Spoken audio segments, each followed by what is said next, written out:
Bonjour à tous, bienvenue dans Ensemble c'est mieux, votre magazine régional de la solidarité et du vivre ensemble sur France 3 Bretagne. Alors ce matin, nous allons parler du viager.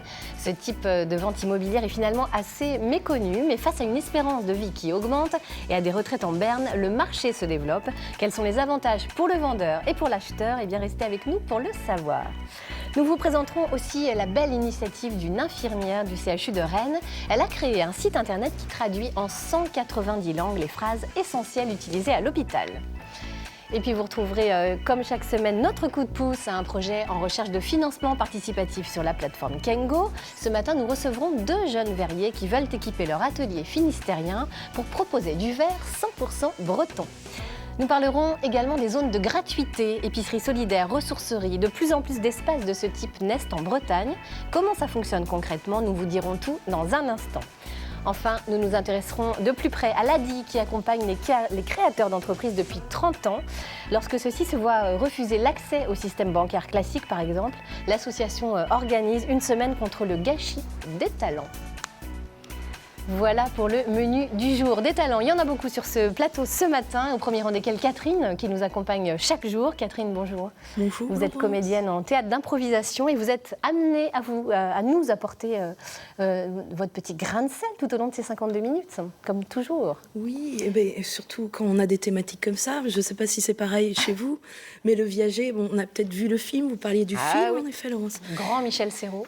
Moi, j'ai tendance à me méfier des contrats dont un des termes, c'est jusqu'au décès de un tel ou un tel. C'est peut-être parce que je suis phobique de l'engagement et jusqu'à ce que la mort vous sépare, des choses comme ça ne me parle pas. Mais c'est peut-être aussi parce que j'ai vu beaucoup de fêtes entrées l'accusé.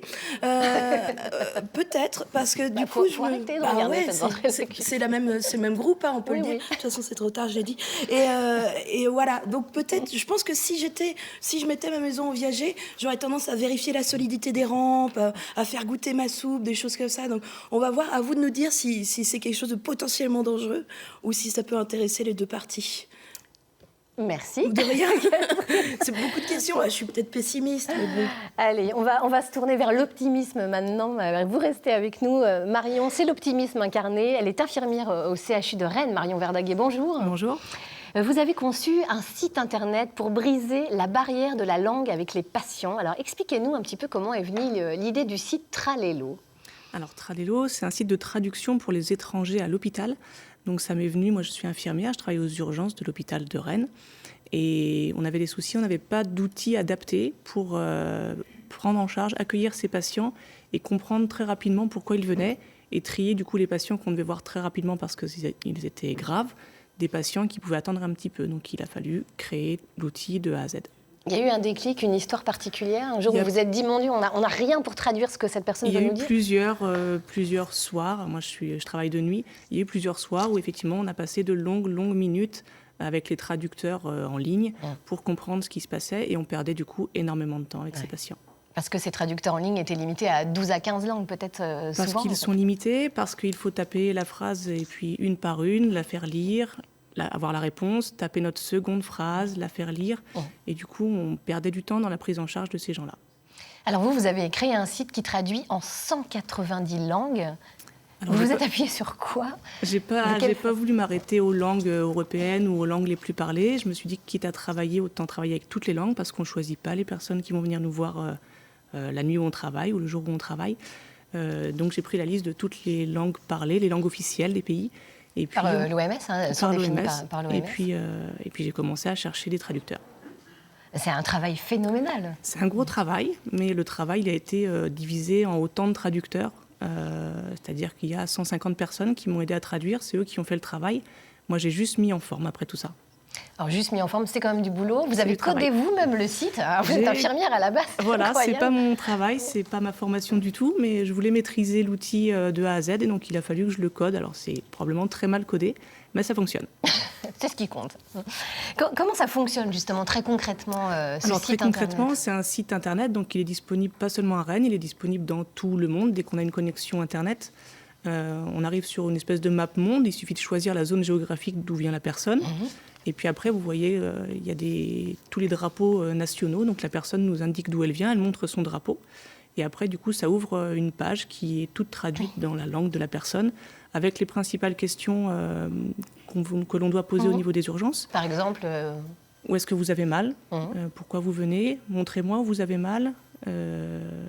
Est-ce que vous êtes diabétique? Enfin, des choses importantes pour nous. Donc ce sont les phrases essentielles. Il n'y a pas de termes médicaux il y a des termes techniques traduits? Il y a quelques termes assez simples. On n'a pas voulu mettre trop de termes médicaux. Déjà, les personnes en français, les termes médicaux ne les comprennent pas. Je ne vois pas pourquoi on les comprendrait dans les autres pays. Donc on essaie de simplifier les questions au maximum. Et puis après, on a développé avec des fiches adaptées à tous les secteurs de l'hôpital, aussi bien la radiologie, parce qu'ils ont besoin aussi d'expliquer l'examen radiologique, d'expliquer ce qu'est un scanner ou une IRM, pour la pédiatrie, pour les secrétaires qui font l'entrée des patients, qui ont besoin qu'on leur fournisse des papiers, pour l'anesthésie, quand les personnes se font opérer. Donc on développe des fiches patients, et puis pour les services, tous les services de l'hôpital qui ont besoin de savoir si la personne elle a froid, elle a faim, elle a mal quelque part, donc pour que les patients puissent aussi s'exprimer. Alors le site fonctionne déjà très bien, évidemment. On comprend qu'il concerne en effet tous les secteurs et ça va déjà bien au-delà de la Bretagne. Racontez-nous, vous commencez à discuter avec... Alors je reçois des messages de personnes qui l'utilisent, des messages de félicitations d'un peu partout en France, donc de Bordeaux, de Toulouse, de Lyon. Et puis quelques messages qui viennent du Canada, où les personnes parlent aussi le français. Un message qui vient de Thaïlande, une personne qui est en centre de soins en Thaïlande, et qui, lui, est traducteur en français là-bas et qui est intéressé pour que le site soit traduit du thaï vers toutes les langues existantes. Il vous manque encore des langues qui ne seraient pas traduites, par exemple? Alors, il manque quelques langues, mais du coup, avec la communication, j'ai eu des contacts. Un appel, on sait jamais. J'avais donc le groenlandique, mais là, j'ai un contact qui va le faire. Voilà. Il me manquait le Timor oriental, le Tetum. Alors, c'est des langues qui sont peu parlées. Et puis pas mal de dialectes. Il n'y a pas que les langues officielles, il y a beaucoup de dialectes. En Afrique, il y a beaucoup de dialectes et il faut que je trouve des locuteurs. Est-ce qu'il y a le breton? Il n'y a pas le breton. Ah bah. Ce sont les Bretons qui ne parlent que le breton. Et ce n'est pas une langue officielle. D'accord, donc vous vous en tenez aux langues officielles. Est-ce que vous avez envie d'aller un peu plus loin, par exemple en créant une application? Parce que ce serait peut-être un peu plus pratique. C'est le projet suivant. Il y a des personnes qui m'ont contacté dont c'est le métier de créer des applications et qui proposent donc toujours sur la base du bénévolat, parce que tout a été fait de manière bénévole, de m'aider à créer une application pour que demain l'application ne soit pas uniquement du français vers les autres langues, mais de n'importe quelle langue vers n'importe quelle autre langue. Eh bien, dites donc, ça va continuer encore toute cette belle encore histoire. Quelques années, oui. Ouais. Alors, on retrouve toutes les informations sur le site tralelo.fr. On peut même vous aider financièrement. Alors, on peut. Il y a un lien vers PayPal. À savoir qu'à chaque fois que vous donnez 4 €, ça permet d'héberger le site pendant 1 mois. Et qu'à chaque fois que vous donnez 50 €, moi, ça me permet de faire traduire une langue en plus. Une langue ou un dialecte. Comme ça, l'appel est lancé, l'appel à la générosité des Bretons et au-delà de la Bretagne, bien entendu, pour aider Marion Verdaguet à aller plus loin dans ce très beau projet. Merci beaucoup, Marion. Qu'est-ce que ça vous inspire les uns les autres sur ce plateau? Je vous voyais assez admiratif. Moi, j'ai regardé un peu le site avant, et c'est vrai que c'est sympa de se dire, en Slovénie, même nous, pourquoi pas, en Slovénie, on va pouvoir dire, est-ce que vous avez eu... Bon, c'est vrai que c'est pas très conversationnel, mais c'est quand même intéressant de voir. Vianney, vous imaginiez qu'on puisse un jour traduire comme ça 190 langues à l'hôpital? Enfin, c'est incroyable. Ah oui, c'est une très belle initiative, parce que c'est vrai que parfois on doit être confronté à des cas où on ne comprend pas vraiment ce qu'ils veulent, où ils ont mal, tout ça. Yann Branteau, on va maintenant parler du viager avec vous, puisque c'est la thématique du jour. On va se pencher sur les avantages et les inconvénients du viager un peu plus tard. Mais d'abord, on va poser la question, qu'est-ce que c'est finalement un viager? Eh bien tout de suite, la réponse en images. Qu'est-ce que c'est? Du latin viaticum, qui veut dire voyage, puis du vieux François viage, qui désigne le temps d'une vie. Le mot viager signifie quelque chose qui dure le temps d'une existence humaine. Un voyage, quoi. Mais comment ça marche? Acheter une maison en viager pour l'acquéreur, c'est parier sur l'espérance de vie du propriétaire du bien. C'est moche, mais c'est ainsi. Vendre sa maison en viager pour le vendeur, c'est dépendre de l'acheteur pour améliorer sa qualité de fin de vie. Vous suivez? En gros, à la signature du contrat, l'acquéreur verse une somme de base, le bouquet, puis paye ensuite une rente fixe tous les mois. Un bon moyen pour les seniors sans le sou de payer leur maison de retraite ou de mettre du beurre dans les épinards jusqu'à l'heure fatidique. L'acquéreur arrête alors ses versements, il est certainement attristé, mais enfin propriétaire. Heureusement, il y a des règles. Si le vendeur meurt dans les 20 jours, la transaction peut être annulée. Pareil si au moment de la signature, il était déjà malade ou mourant. Pas question donc de faire signer un viager à votre vieille tante Huguette sur son lit d'hôpital. Pour que la vente soit légale, son décès doit être imprévisible. Cet imprévu freine beaucoup d'acheteurs. En France, 1% des ventes immobilières se font en viager. Avec l'allongement de l'espérance de vie des Français, le viager a lui aussi de beaux jours devant lui.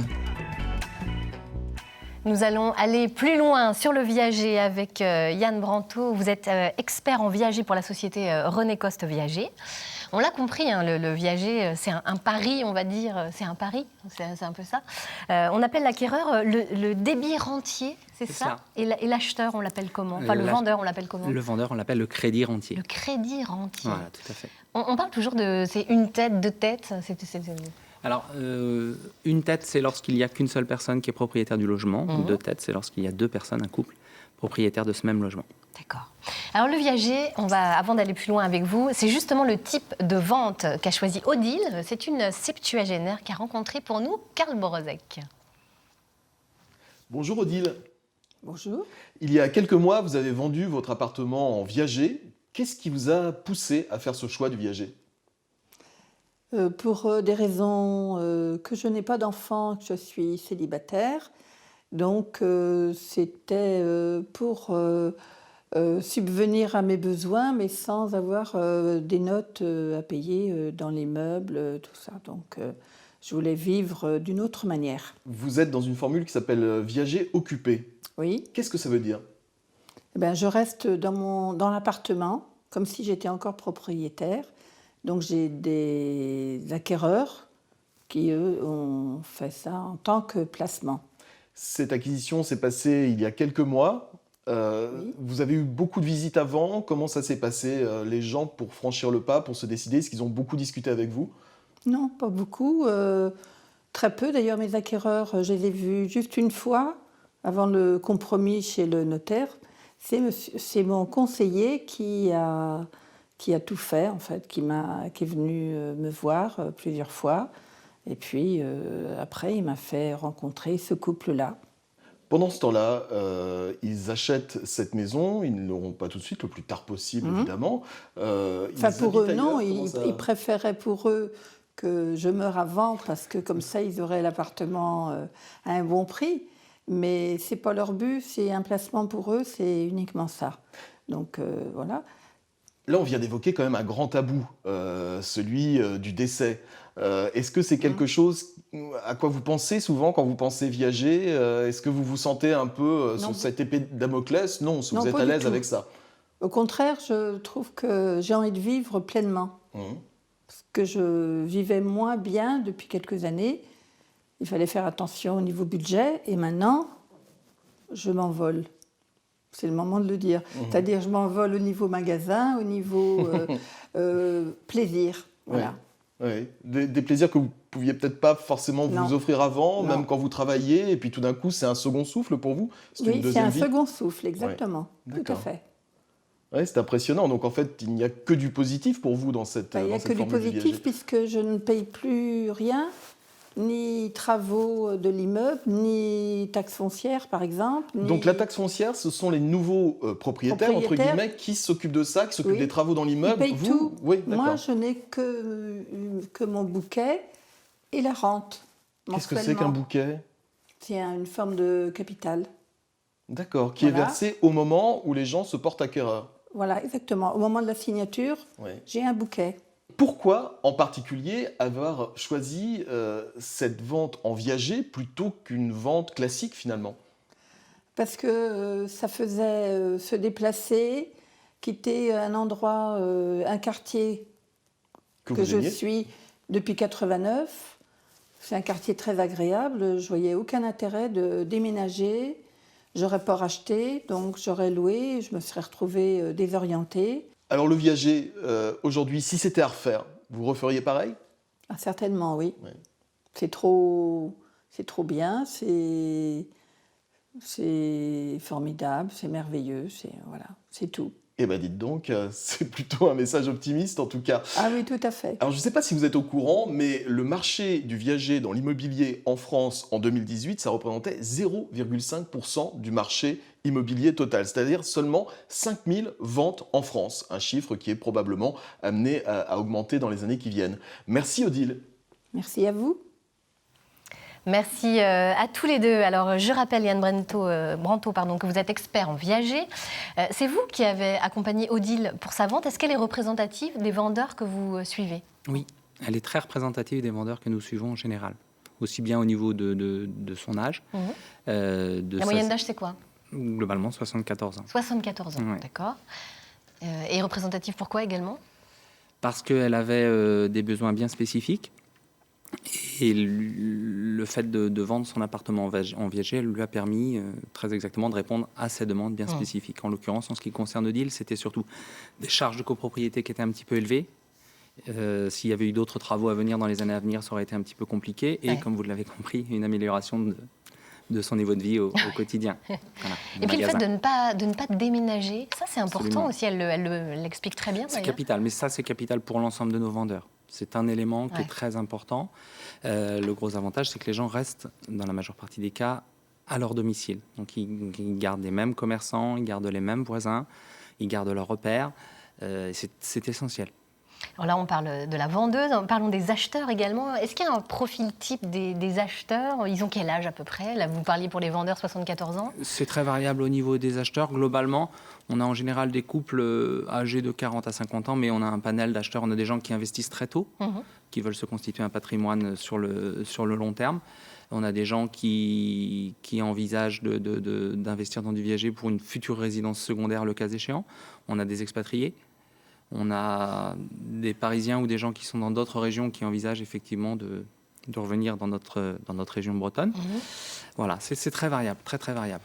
Alors, ça suscite parfois quelques controverses, le viager. Hein. On se souvient du film, on en parlait tout à l'heure avec Michel Serrault. On dit souvent qu'il s'agit d'un pari sur l'espérance de vie du vendeur. Est-ce que ça a encore cette image-là? Est-ce que c'est vraiment ça ou est-ce que vous êtes plus nuancé? Alors, pour nous qui sommes immergés au quotidien, puisqu'on ne fait que du viager dans notre cabinet, c'est pas du tout quelque chose qu'on ressent au quotidien. C'est-à-dire que nos vendeurs, eux, se projettent tout sauf sur leur décès, puisque l'objectif c'est d'améliorer leur niveau de retraite, leurs revenus et leurs conditions de vie le plus longtemps possible, ne pas avoir de problème derrière en termes de dépendance, anticiper éventuellement une aide ménagère, une aide à domicile qui justement leur permettra de rester plus longtemps dans leur lieu et ne pas les perturber.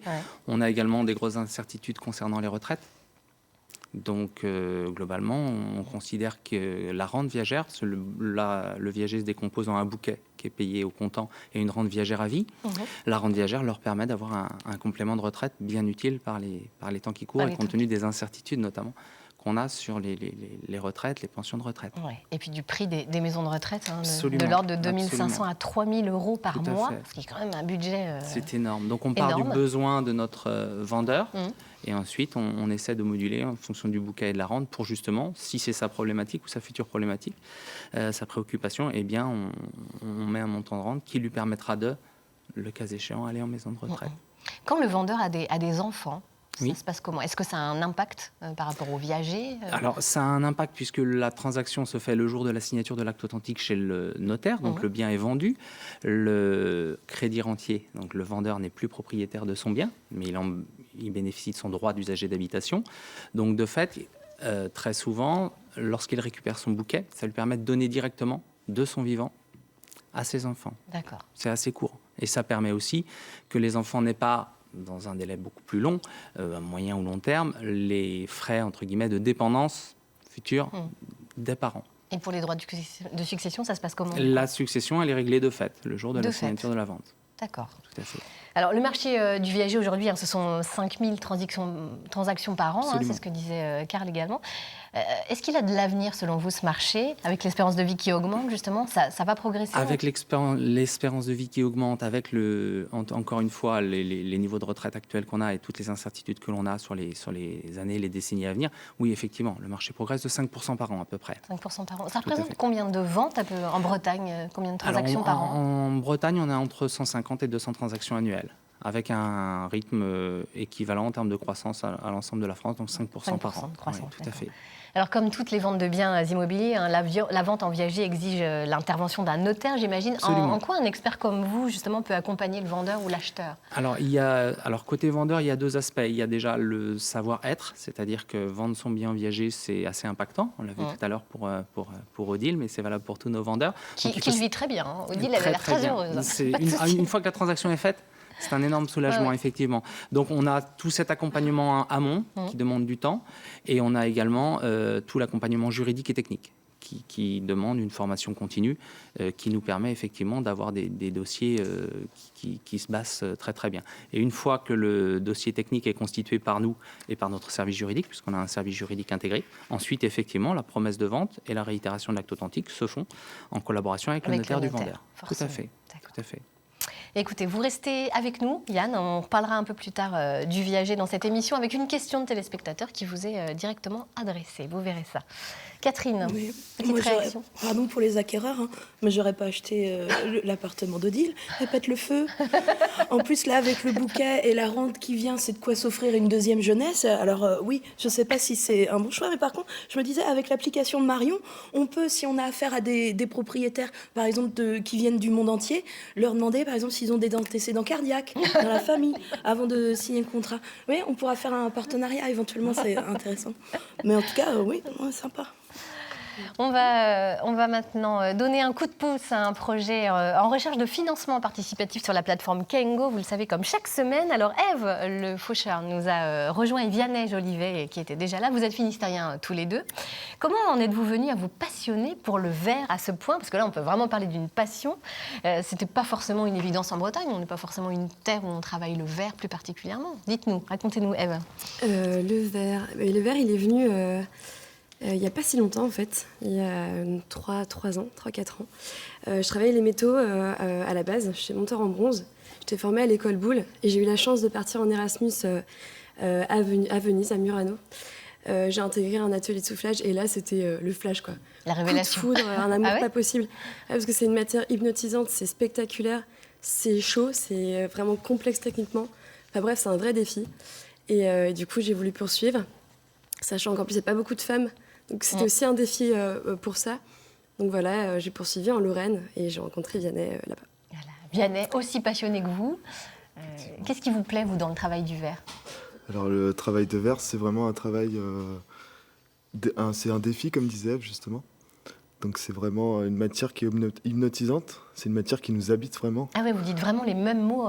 C'est marrant. Non, mais c'est vraiment c'est ce que tous les verriers disent pratiquement. C'est que quand on travaille le verre, on vit avec le verre, on pense le verre et on est vraiment des geeks du verre, j'ai envie de dire. C'est vraiment un métier passion. On le sent en tout cas. Alors votre ambition, votre souhait à tous les deux, c'est donc d'unir vos deux passions, le Finistère, ça on l'a compris, et le verre. Comment ça se traduit dans vos créations ? Il y a une phase de recherche en fait, sur les objets usuels des Bretons. On connaît tous le bol à oreille ou la bolée de cidre. Il y a plein d'objets comme ça emblématiques. Et on a la chance d'avoir une région hyper riche aussi au niveau des matières, des matériaux. Le granit, l'ardoise par exemple. Et on essaye en fait, avec ces bagages-là, de retraduire formellement nos objets comme ça emblématiques et les us et coutumes des Bretons. Donc, voilà. Donc vous revisitez les classiques, mais à votre façon, avec du verre. Alors, votre atelier s'appelle la Mouillette Atelier. C'est assez rigolo. Qu'est-ce que c'est qu'une mouillette ? Expliquez-nous dans votre jargon. Une mouillette. La mouillette, c'est l'outil de base d'un verrier. Et on ne peut pas faire plus simple. C'est du journal plié et humidifié. Et ça nous permet de travailler le verre directement à la main, parce qu'on le tient comme un gant, on peut dire ça comme ça. Et puis voilà, ça fait référence à l'eau, la Bretagne, la mer. Et la mouillette, c'est rigolo. Et nous... Voilà, on axe aussi notre travail sur l'humour, quand même pas mal. Ça se voit d'ailleurs, on a fait beaucoup de vidéos qui étaient assez rigolotes. Voilà. Alors, pour équiper votre atelier, vous lancez une campagne de financement participatif sur le site Kengo. Vous avez besoin de combien ? Et combien avez-vous déjà récolté ? Alors, l'objectif est de 7 000 € et actuellement, on est à 5 093 €. D'accord, donc il reste un petit peu à collecter. À quoi vont servir les dons ? Vous voulez en faire quoi exactement ? Dites-nous. Alors, les dons vont servir simplement à acheter les premières machines et l'équipement de base pour constituer un atelier verrier. D'accord, parce que vous n'avez pas de machine pour l'instant. Non, pas encore. Et d'ailleurs, on cherche aussi un local. Donc là, c'est vraiment le... Profitez-en, c'est le moment pour lancer un appel aux Bretons. La petite annonce. Voilà, on cherche un local dans les environs de Douarnenez, parce que c'est notre ville de rêve, quoi. Enfin, je veux dire, entre guillemets. On aime vraiment ce coin-là. Et donc, je pense que les machines viendront après le local, logiquement, parce qu'il faut quand même un endroit pour les stocker, même quand on ne travaille pas, parce que ça prend de la place. Donc voilà. Quel type de local vous cherchez? Quelle surface? Quelles conditions? Il vous faut quoi? Beaucoup de lumière, on imagine? C'est vrai que le verre vit avec la lumière. Sans ça, c'est compliqué de travailler avec cette matière. Du coup, il nous faut 100 mètres carrés, une dalle béton. En vrai, en fait, il faut juste un peu d'espace, un peu de lumière, de l'électricité, de l'eau, et puis zao, quoi. Et puis un loyer de combien à peu près? Allez, dites-nous tout. À peu près, hein, bon. Alors, maximum 600 €. D'accord. Ouais. Bon, bah voilà, comme ça, voilà, on a toutes les infos. On croise les doigts. Si les Bretons ont envie de vous donner un coup de pouce, eh bien, il ne reste plus qu'à contacter la plateforme Kengo, kengo.bzh. Voilà. Vous connaissiez, Yann, le travail du verre de cette façon-là? Non, pas du tout. C'est beau, hein? Ouais, c'est intéressant. Très beau. Alors, cette émission, eh bien, c'est la vôtre, vous téléspectateurs. Vous le savez, chaque jour, nous répondons à l'une de vos questions. Eh bien, ce matin, c'est Michel de Rennes qui nous a interpellés. C'est une question sur le viager. On l'écoute tout de suite. Je m'appelle Michel, j'habite Rennes, ville de la Bretagne. Et je voudrais parler du viager. Quels sont les avantages et les inconvénients qu'un spécialiste pourrait me préciser pour l'une et l'autre des deux parties? Alors voilà, la question de Michel, elle est claire. Hein. Quels sont les avantages et les inconvénients du viager? On va détailler les avantages d'abord de ce type de vente. D'abord pour le vendeur, on l'a compris avec l'exemple d'Odile, hein, globalement. Mais c'est quoi? On améliore son niveau de vie à la retraite? C'est ça, on se crée une retraite complémentaire. En fait, c'est ça, l'esprit, c'est ça. L'idée de base, c'est celle-ci, qu'on récupère tout de suite. C'est-à-dire, dès le lendemain de la signature de l'acte, on a la mise en place de notre rente mensuelle à vie. Cette rente, en plus, elle est réindexée tous les ans, donc elle suit l'inflation. Ah voilà, c'était une question qu'on voulait vous poser. Voilà, elle suit l'inflation. Ça permet aussi, du côté de nos vendeurs, dès lors que, je ne sais pas si ce monsieur est en couple, de protéger également son conjoint, puisque cette rente, elle est réversible à 100%. Et sans frais. Donc si on a une rente de 500 € par mois, dès lors que l'un des deux décède, cette rente sera continuellement versée jusqu'au décès du dernier des vivants. D'accord. Donc quand on sait les problématiques qu'on a, notamment au niveau des pensions de reversion, qui peuvent parfois être de mauvaises surprises, cette rente donne de la visibilité, de la sérénité. Et c'est essentiel. On a également la possibilité, je l'évoquais tout à l'heure, de verser de son vivant de l'argent à ses enfants, à ses proches, à ses neveux, à ses nièces, d'améliorer soi-même sa qualité de vie, de voyager, de faire les magasins, ça a été évoqué tout à l'heure, de refaire sa salle de bain, de refaire sa cuisine. Et en même temps, on reste chez soi. Et pour une personne de 70, de 80 ans, de 85 ans, c'est essentiel. Il n'y a pas de déménagement, on reste dans ses pénates, si je puis me permettre. Et de même, les charges, alors on a parlé tout à l'heure, en ce qui concerne Odile, ce sont des charges de copropriété qu'elle ne paye plus aujourd'hui, ou des gros travaux, mais c'est valable également pour les maisons. D'accord.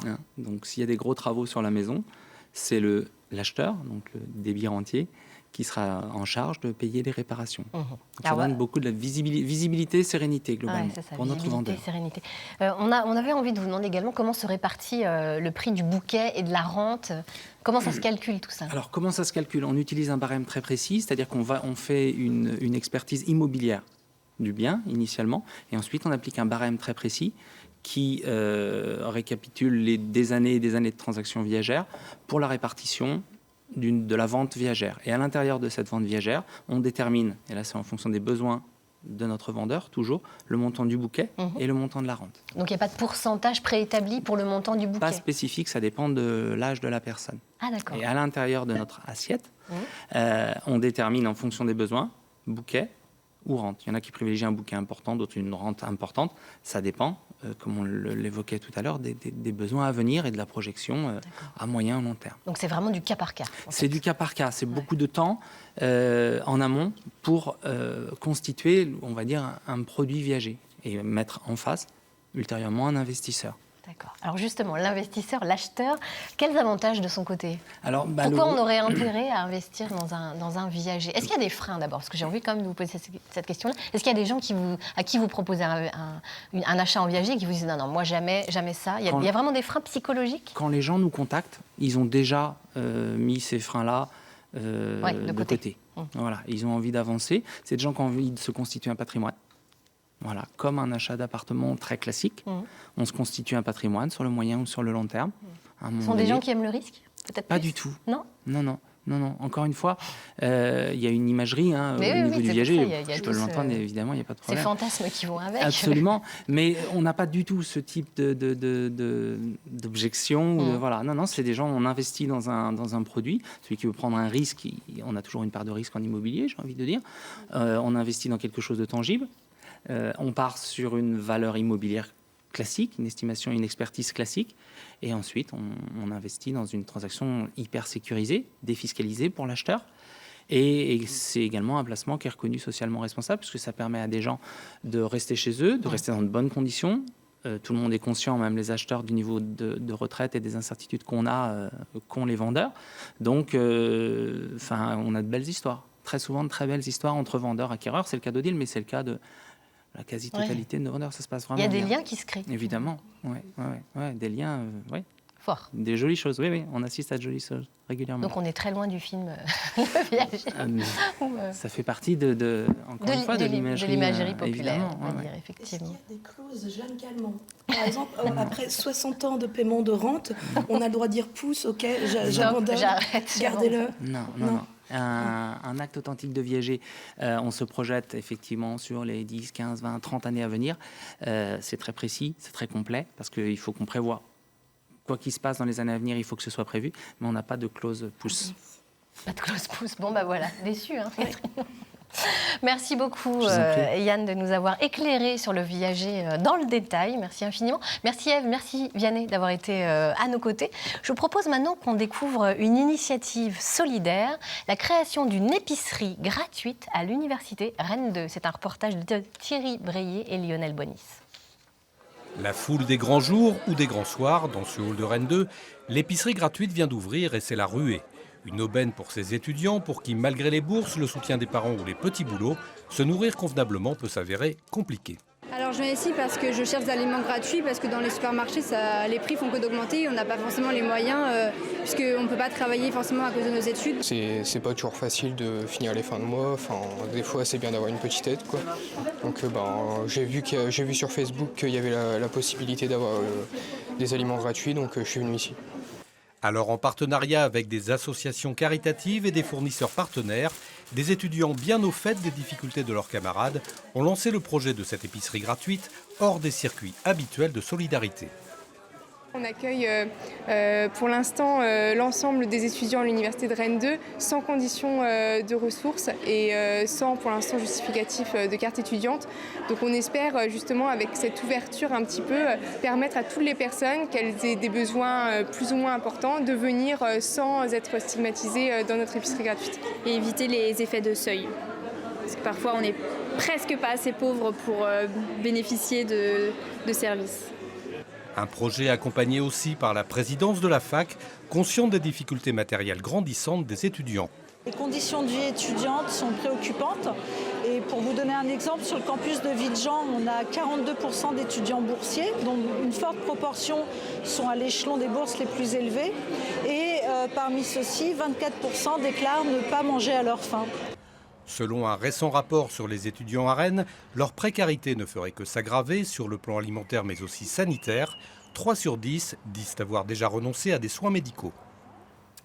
Voilà un sujet vraiment qui interpelle par ces chiffres. Dominique Piriot et Fabienne Kerzero de l'ADI nous ont rejoints. Dominique, je me tourne vers vous. Vous êtes la présidente de Climaction, une association morbihanaise mobilisée en faveur de l'environnement. En 2008, vous étiez élue à Radon et vous avez été précurseur dans la mise en place d'une zone de gratuité. Alors expliquez-nous ce que c'est, à l'image de cette épicerie solidaire. Vous étiez vraiment en avance sur votre temps, vous. C'était il y a 10 ans, plus de 10 ans même maintenant. C'était il y a 10 ans, effectivement. Bonjour d'abord. Effectivement, j'étais élue à Radon et j'ai découvert ce concept des zones de gratuité tout à fait par hasard. Et j'ai tout de suite eu envie de démarrer une zone de gratuité sur la place de l'église, tout simplement. Mais ça a très très bien marché.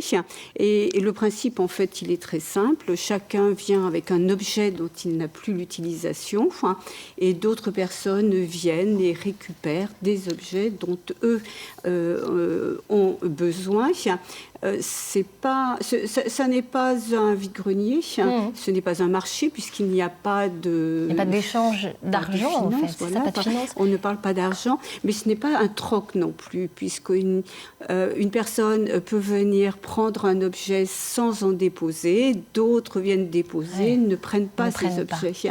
Ça suscite des interrogations, justement, ce système un peu sur le fait qu'on ne donne rien en échange. Est-ce que ça nécessite un accompagnement ? Oui, c'est quelquefois un peu compliqué. Les personnes qui viennent la première fois sont parfois un peu gênées. Prendre sans apporter un objet, eh bien, on n'a pas été éduqué comme cela, tout simplement, parce que tout service dans nos sociétés de consommation, tout service est payant. Enfin, donc, il faut aussi pouvoir prendre tout simplement. Mais à l'inverse, donner des objets dont on n'a pas besoin, eh bien, ça n'est pas non plus une démarche facile. Cette valeur du don n'est pas non plus mise en avant dans nos sociétés. C'est vraiment une idée de partage qui est importante. Et est-ce que c'est aussi une façon de repenser notre rapport à la propriété, finalement ? Bien sûr, nous avons tous des armoires qui sont pleines d'objets qu'on n'utilise plus. Ou alors une fois par an, de manière très ponctuelle. Voilà, pourquoi les garder alors que d'autres personnes ont de véritables besoins. Utiliser un objet, ce n'est pas forcément le posséder.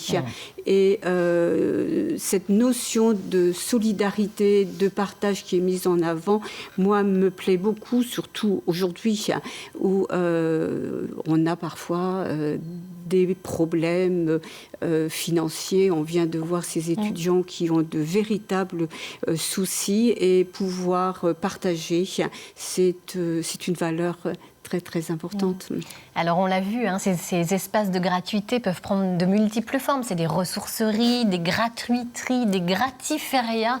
On est très imaginatif dans les noms utilisés.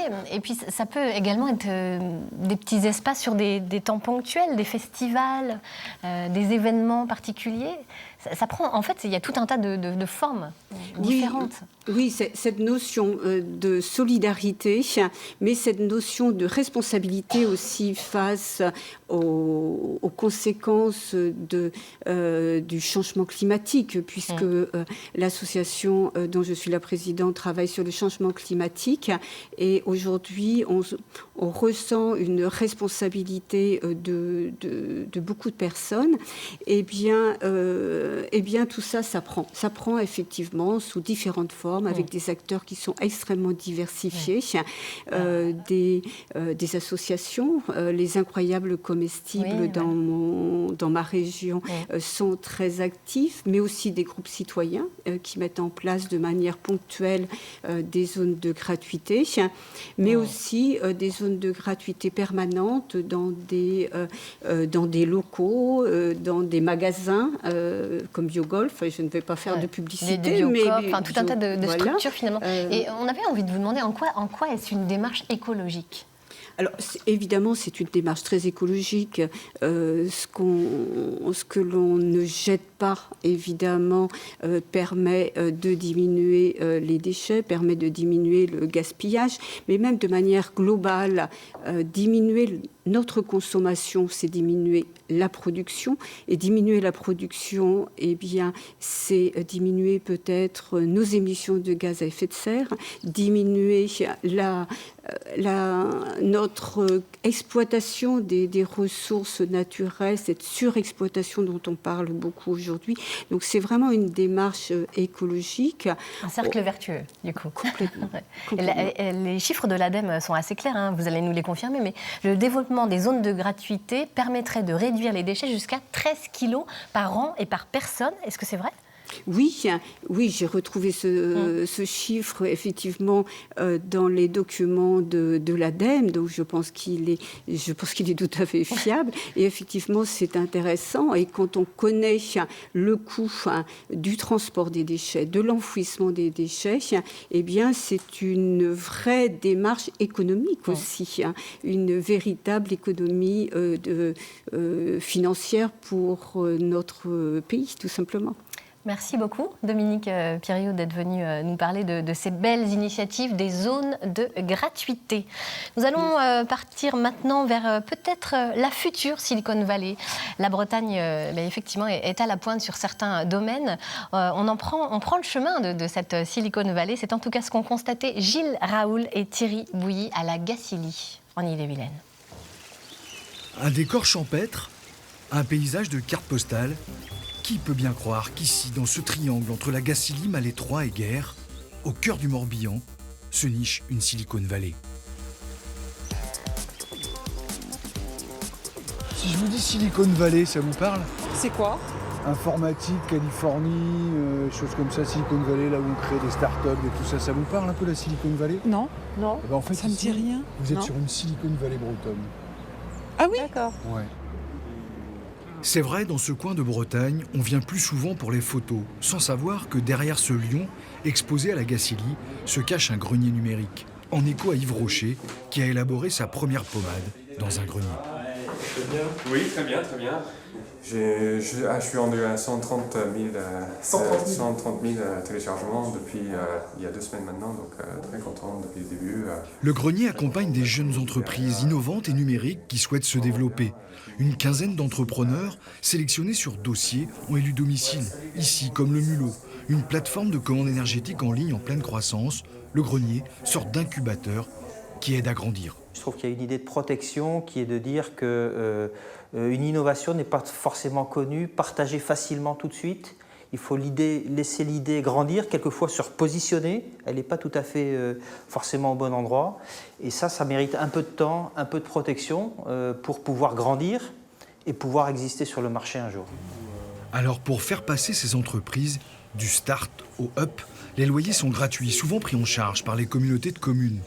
Mais le secret de la potion magique, c'est bien sûr l'accès à la fibre et à un mentor. Ici, c'est le pionnier mondial des cosmétiques, Yves Rocher. Avec des cadres de sa société et des chefs d'entreprise locaux, il forme le comité de suivi. C'est vraiment le dispositif central du grenier numérique. Et pour le chef d'entreprise, alors d'une part, c'est une action bénévole, donc c'est un engagement pour son territoire, donc il le fait pour développer la région dans laquelle il vit. Et la deuxième raison, c'est qu'il en retire lui-même un bénéfice parce qu'il se crée un réseau, parce qu'il écoute aussi ce qui se dit et ça peut lui servir lui aussi pour sa vie professionnelle. Sur les 15 projets démarrés à la Gacilly, seul un a jeté l'éponge. Mais rendons à César ce qui est à César. Si ce territoire s'agite aujourd'hui vers le numérique, c'est grâce à cet homme, aujourd'hui à la tête d'Ubisoft, un des leaders mondiaux du jeu vidéo. Et si pour Ubisoft, tout a commencé dans le Morbihan, c'est à Malétroit qu'il a décidé d'implanter la première nurserie numérique il y a 3 ans. Il est important que nous fassions partie de la Silicon Valley mondiale. Donc qu'elle soit bretonne, très bien. Ce serait vraiment dommage que la Bretagne ne suive pas.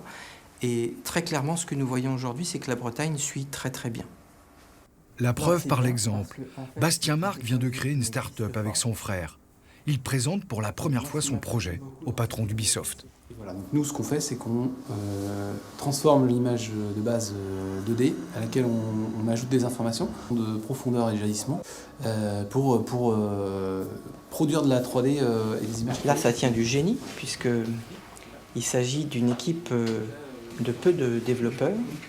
Vous avez sur notre territoire une société qui s'appelle la Tour Azur, qui a réussi à faire de la 3D sans lunettes, alors que les plus grands opérateurs de technologie de ce monde, donc effectivement Samsung, pour l'instant ne savent pas afficher de la 3D sans lunettes.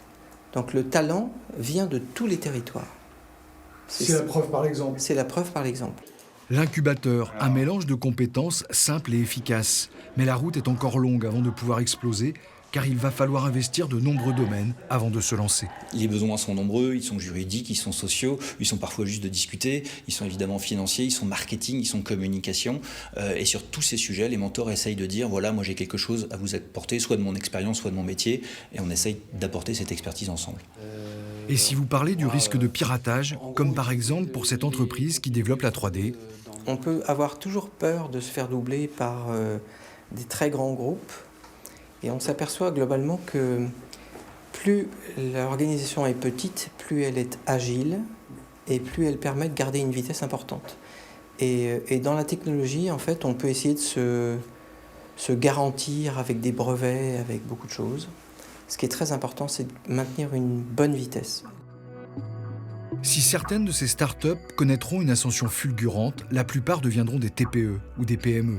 Le pari, qu'elles créent de l'emploi sur cette province gauloise, est aussi une tentative de rééquilibrage des territoires à un moment où tout semble se jouer dans les métropoles. Fabienne Kerzero de la direction régionale ADI Bretagne Pays de la Loire est avec nous sur ce plateau. Forcément, un sujet comme celui-ci, ça vous inspire? Oui, effectivement, puisqu'il touche la création d'entreprises.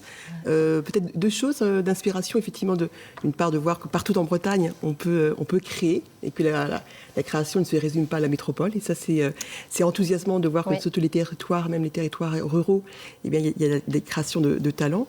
Et puis, ce que dit votre interviewé en fin de séquence, que la petite entreprise est agile et souple. Nous, on défend la petite activité indépendante et je suis heureuse de voir qu'on partage, même si on n'est pas sur les mêmes secteurs d'activité, qu'on partage ce constat que lorsqu'on a une petite activité indépendante, eh ben, on est en capacité à être agile et à pouvoir capter de nouveaux marchés très facilement et on évite les lourdeurs administratives que peut avoir une grosse entreprise. Et puis ça ne vient pas n'importe qui, parce que c'est quand même le patron d'Ubisoft qui dit ça. Donc, tout à fait, on ne peut que le croire. Alors expliquez-nous un petit peu, Fabienne, ce que c'est que l'ADI. On va essayer de faire un petit zoom sur cette structure, cette association nationale qui fête ses 30 ans. Déjà. Tout à fait. Alors, peut-être quelques éléments sur le contexte, parce qu'effectivement, tous les jours en France, un grand nombre de porteurs de projets veulent démarrer leur activité indépendante et beaucoup d'entre eux sont empêchés dans leur démarrage. Ils ne peuvent pas la concrétiser, faute de moyens. C'est pour ça qu'il a dit, dans ce cadre-là, peut les aider à démarrer en leur apportant du financement, de l'accompagnement, et de manière à avoir les outils idéaux pour développer une activité indépendante. Parce que vous y allez, vous, sans préjugés, et que ces personnes parfois qui se voient fermer les portes par le système classique, on va dire, le système bancaire, le système d'assurance, eh bien vous leur ouvrez les portes, vous les écoutez sans préjugés. Ça, c'est important pour vous. Oui, tout à fait. L'ADI est une structure qui existe depuis une trentaine d'années, un grand nombre, et on a pu faire nos preuves année après année, et on aide des gens qui veulent démarrer leur activité indépendante. Beaucoup de Français aujourd'hui, les études le montrent, plus de 35% des Français ont envie de créer leur activité indépendante, mais une partie d'entre eux sont empêchés dans leur démarrage, ils n'ont pas le capital, ils n'ont pas le réseau, ils n'ont pas les moyens de démarrer, ils n'ont pas les diplômes quelquefois qui sont adaptés. Et l'ADI est là pour lutter contre ce gâchis des talents, puisque dans chacun des créateurs, il y a un talent caché. Et l'ADI est là effectivement pour abattre les préjugés et faire en sorte que ces personnes puissent démarrer dans de bonnes conditions. Quel est le profil des personnes qui viennent vous voir, justement? C'est quoi? Plus d'hommes, plus de femmes? Quels âges? Très varié, puisqu'on reçoit des gens qui... ce qui les caractérise, c'est qu'ils n'ont pas les moyens financiers, mais effectivement, on a des profils très variés, des jeunes, plus de 20% des gens qu'on finance ont moins de 20 ans, ont moins de 30 ans, pardon. 50% ont plus sont dans l'âge moyen. On a quand même 15% qui ont plus de 50 ans. Donc les profils sont très variés.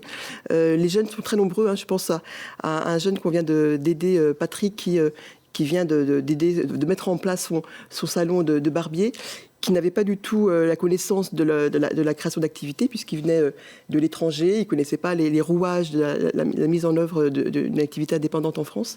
Et grâce à son réseau personnel, il a pu rencontrer la voie de l'ADI et on a pu aider à l'installer dans son salon de barbier sur Rennes. Quel type d'aide vous proposez, très concrètement? C'est quoi? C'est du microcrédit? Tout à fait. On aide, il y a différents outils, vraiment les outils de base qui permettent de démarrer dans de bonnes conditions. C'est du financement, ça c'est important effectivement. Pour démarrer sans financement, on est très vite bloqué dans son démarrage. Mais c'est aussi de l'accompagnement, puisqu'on ne peut pas démarrer sans avoir un réseau d'appui qui apporte les connaissances, les rudiments des compétences et des aptitudes pour créer son activité indépendante. C'est aussi de la formation. Patrick, que j'évoquais à l'instant, a suivi l'ensemble de ces outils-là. Il a été formé pendant 5 semaines à l'ADI avec nos équipes locales pour bien connaître, puis réfléchir son modèle économique et connaître l'environnement, établir son business plan. Il a été financé, puisqu'il a bénéficié d'un prêt de 6 000 €, sachant qu'on peut financer jusqu'à 10 000 € pour le démarrage ou pour le développement des activités. Et puis maintenant, il est accompagné après la création, parce que ça ne s'arrête pas, bien sûr, au démarrage. Il y a besoin d'un appui important pour faire en sorte que son entreprise prenne son bon envol. Et pour cela, rien de tel qu'un accompagnement de quelqu'un qui connaît la création, mais aussi qui apporte aussi un regard humain. Parce que être accompagné, c'est aussi être entouré et avoir un regard bienveillant lorsque le quotidien peut être complexe dans les débuts des premiers mois d'activité. Et puis les dossiers sont acceptés assez rapidement par rapport au système classique. Tout à fait. C'est un élément important à la vie, d'être simple, de ne pas effectivement demander un grand nombre de documents, parce que c'est rien de tel pour faire fuir les entrepreneurs. Être simple et être rapide, montrer que le circuit est rapide. Et effectivement, la grande majorité des gens qui viennent nous voir, si leur projet est suffisamment proche de la création, on peut les financer en moins d'1 mois. Donc rapide et simple.